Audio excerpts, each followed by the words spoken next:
And this is, I think, about 64, somewhere along in there. This is Brother Tom Simpson. That's Brother Donovan Wirtz.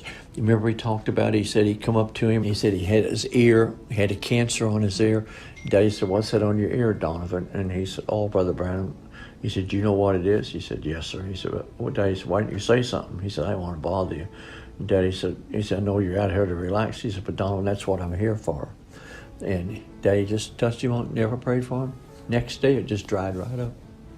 And that's Brother Ed Martins, Brother Roberson, Daddy, Brother Glenn, this is Brother McHughes, Brother Welch Evans, myself, and Brother Borders. And Brother McAnally, that's Brother McAnally. He was an old prospector. He was a good friend of my dad's. We always took him up there hunting. I think, if I'm not mistaken, Brother Mac was the first one that took Daddy to Sunset. I think he was the first one that took him up there. But that was a wonderful time, especially at nighttime. He'd go around the camps and he'd go to visit the different tents. But the main thing was, when he'd gather around the fire, and he'd tell stories, and he'd go from one to another to another. I remember one night I come by his tent, and I wasn't in the tent with him. And I'll never forget this.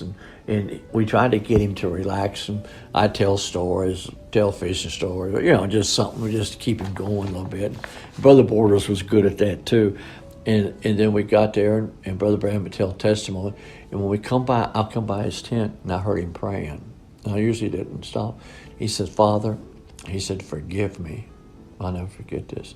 He said, "If I joke too much," he said, "if I laugh too much, or Lord, if I even ate too much," he said, "forgive me, because I want to be a real example of yours."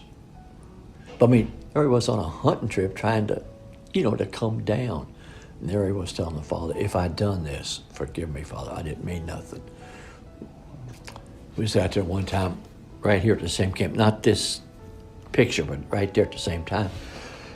And we was fixing steaks for everybody. And Brother Doug, I don't know who else, maybe Brother Doug and I, we went into Wilcox and got some steaks at a slaughter place. And we come back, and I was cooking them like that, and I was so nervous. My nerves were so bad. And I said, I'll cook. Daddy was sensitive. I wasn't feeling good. And I seen he just walked over, and he had his black hat on there. And I seen him, he didn't say a word. He just took that hat off just for a second. And I seen him put it back on his head. He just kept standing there with me while I was cooking. And then afterwards, he was sitting down, and he was taking his boot off. And he has hunting boots on. And he says, "Did you all notice a while ago," he says, when Billy was cooking, said he's been under a lot of pressure. And he says, in the meetings and things. And he said he carries a lot on him. He said, people don't know. He said, but I knew he wasn't going to be able to eat with us. And he says, and I just touched my hat. And I knew, but they didn't. And he said, I just touched my hat and said, "Father, help Billy. Let him enjoy his evening." And he said, "Man, did you see that big steak he ate?"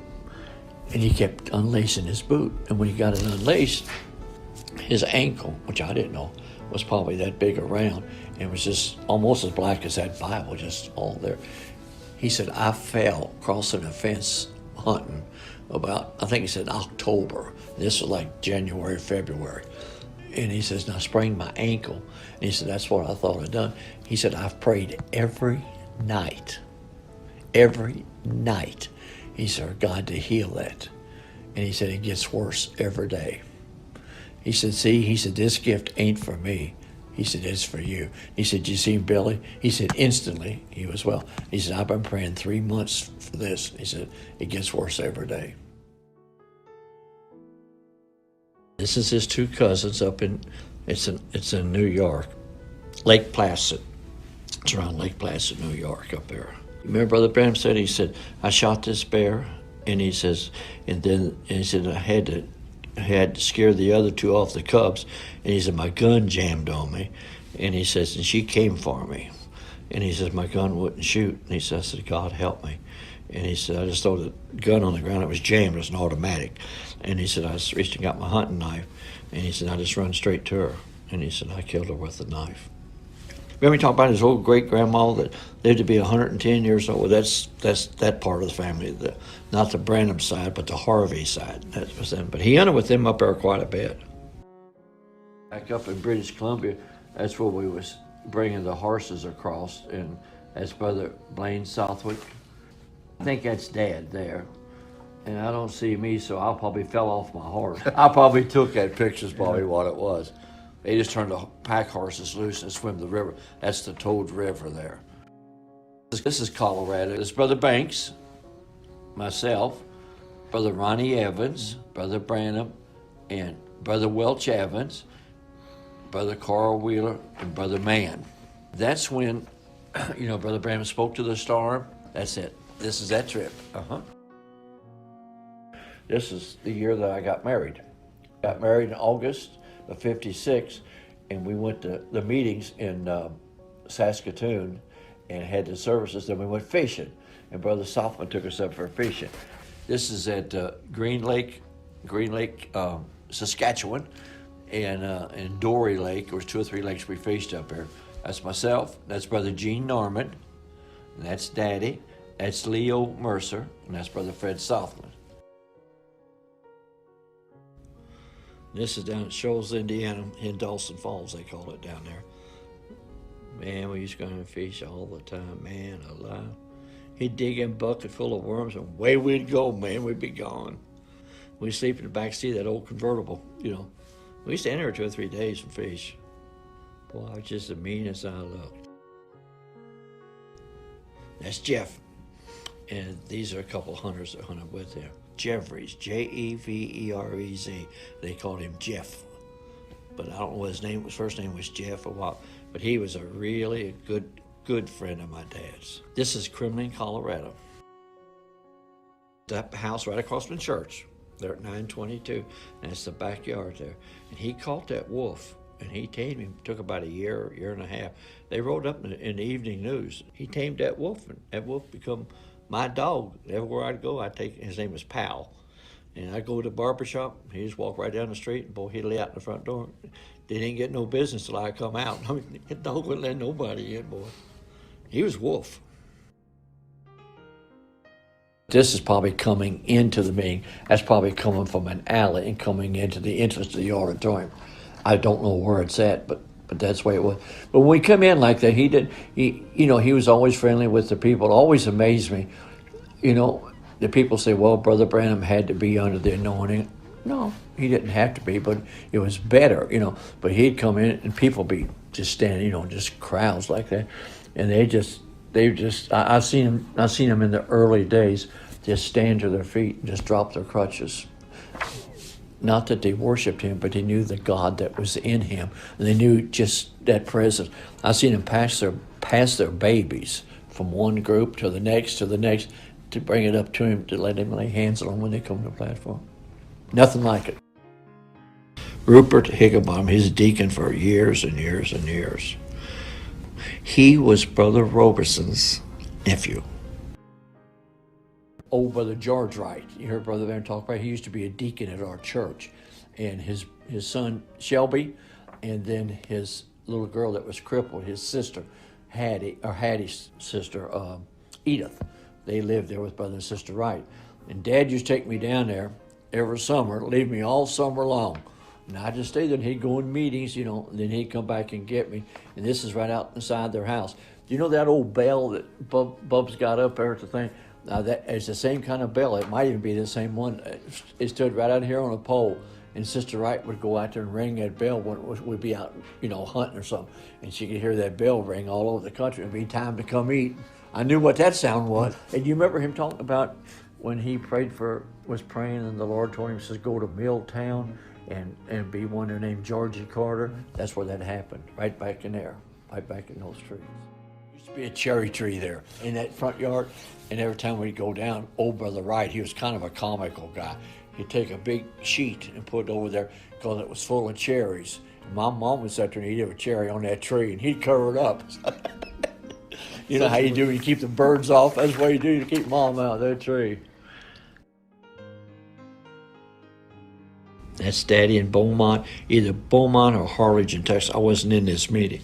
This was in 1950, because I started in 49, then I went back to school in 50. In 51, I quit, and I had to go to Africa with Dad, and I never did go back. Well, that was Howard's car. Oh, yeah. Yeah, that was hard. He always had a nice car, man. He might have had nothing to eat, but boy, he had a sharp car. This here was took for the newspaper. It's in Karlsruhe, Germany. And that's Brother Guckenbuhl, the one that he talked about. And this Brother Ern Baxter, Brother Bosworth, Daddy, and myself. I was 19. This picture here is taken right outside when you go into Brother Boze's church on Clark Street in Chicago. Brother Branham was there about as much as he was at the tabernacle. He loved to preach for Brother Madsen Bose. And this was going into the meetings. And I had just given out prayer cards, and I just met Dad and was getting ready to bring him in. Like that sport coat. Gramps would like that, wouldn't he? This is down in Florida. This is Brother and Sister Bosworth from down in Miami, and that's their son Bob, and that's Daddy and Mom. That's in New Mexico. I don't know where it's at. He talks about it. Him and my mother went on their honeymoon out in that way, so I don't know where that's at. I mean, that cabin had no significance. It was just a place they stayed there. This is giving out prayer cards in Africa. I don't know which one of the native meetings it is, but when we had the meetings there, we had to have the natives of an afternoon and the whites of a night because they wouldn't let them mix. The only place they could be together, which we didn't know, was where the Lord told him to go to Durban. And there they had big iron gates, and they separated them, but they could all be in the same meeting. But here they didn't. They had the afternoon was the colored people, the blacks, and of a nighttime, they'd go into the halls and have them, but they wouldn't let them come in the halls. We just had to have them in open fields. It was wonderful. That's Brother Julius Stasscliffe with me, helping me give out prayer cards. I was only 15 years old there. But you get to thinking there, the people you see them suffering, you want everybody to have a prayer card. And I'll have to be honest with you, I looked for the worst cases because I knew God was going to heal them. I wanted to see them get healed, But that was what we done to try to keep them from, just conglomerate. Because when they see one person healed, they're just like, I don't mean it wrong, it's like cattle. They just stampede. They just come right to the platform. And man, they want to be healed too. And there was no stopping them because you couldn't get them, the time, you couldn't get them to understand what they had to do to receive it. It didn't make any difference to them, man. They seen that happen. They was ready. Then what he'd do after a little while, he'd bring one up like a cripple, and the Lord would heal him, or blind, or deaf, or something like that. And then he'd say, he'll do the same for you. Now, I can't lay my hands on you because there's too many of you, but you lay your hands on one another. And he said, do you believe? And he did. Boy, he prayed one prayer and thousands. Just instant. One time in Durban, they called us at the hotel. He said, Brother Branham, go look out the balcony of your window. We went out there, and Daddy and I was staying in the same room. Went out there, and there was 7 of them big cattle trucks with old clubs and old cots and stretchers, and hundreds of people coming behind these 7 trucks singing Only Believe. Went right down through the whole streets of Durban. Yes, sir. But he said, when I went there, he said, God said, I give you all of South Africa. You can't go there nowhere unless they know him. That's right. This is at the Jungfrau Joch. This is in Switzerland, up at the mountain. This is Dad. If you can believe, that's me.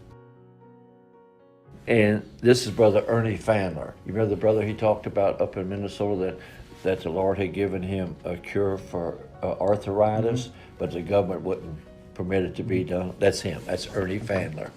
He was actually from Shawano, Wisconsin.